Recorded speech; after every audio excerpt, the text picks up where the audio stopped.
Hi, my name is John Twiford. I'm a service advisor here at Premier Chevrolet Buena Park. I'm going to show you something really simple that confounds a lot of people. This is a new Silverado, and this has a heads-up display. You've got an infotainment center here, and this is where the radio stations show. You can also control your AC controls are displayed there. Now, a lot of times when the radio is on, pre-selected to a station or a setting, you're going to see that same display mirrored on the heads-up display here in the information or instrument control panel.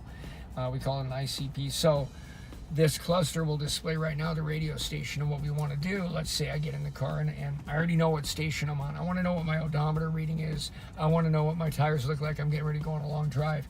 You'll see that there are two arrows, borders to the left and to the right, and what those arrows are telling you is that you can scroll that direction. Now, when you scroll to the right and you're already in a menu, you're going to drive further into that menu and get more information. So in this case, if I scroll to the right, I'm on radio already. It's going to give me options to change from radio to media, browse features, and whatnot. Now, I'm going to go left again and get out.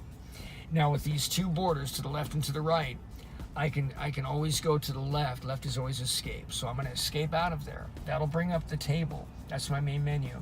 And you see what's highlighted right now is audio.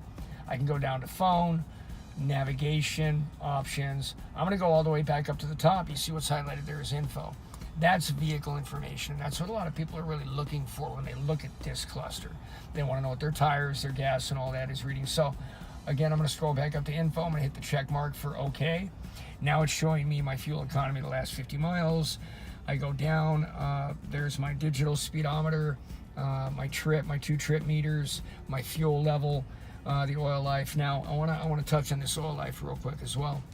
Right now it's at 99%. This is a new vehicle. That percentage is it's a counter. It counts revolutions of the engine. So it's designed to run down as the revolutions increase. So I can leave this vehicle running here for a few hours and the percentage would go down a little bit.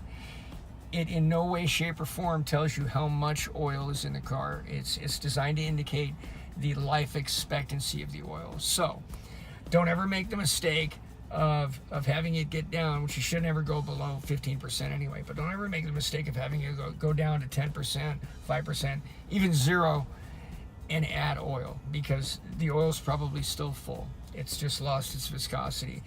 And while this percentage meter is very convenient, it can't really measure viscosity level, and it's not in reality telling you what the life is of the oil. It's just it's made to use as a guideline. There's also fine print in your owner's manual, which states that you should never exceed 7,500 miles between visits to the dealership for at the very least a tire rotation. My rule of thumb is shoot for 6,000 on your oil changes. That way, if you run a little over, you're still good. And I'll tell you what, I'm here almost every day. My name's John, and if you ever want to come in and you have a question, I will be more than happy to take the amount of time I'm taking talking to you here in person and show you whatever it is you need, whether it's set the clock. And I will probably see you in another video. Thanks again. Have a good day.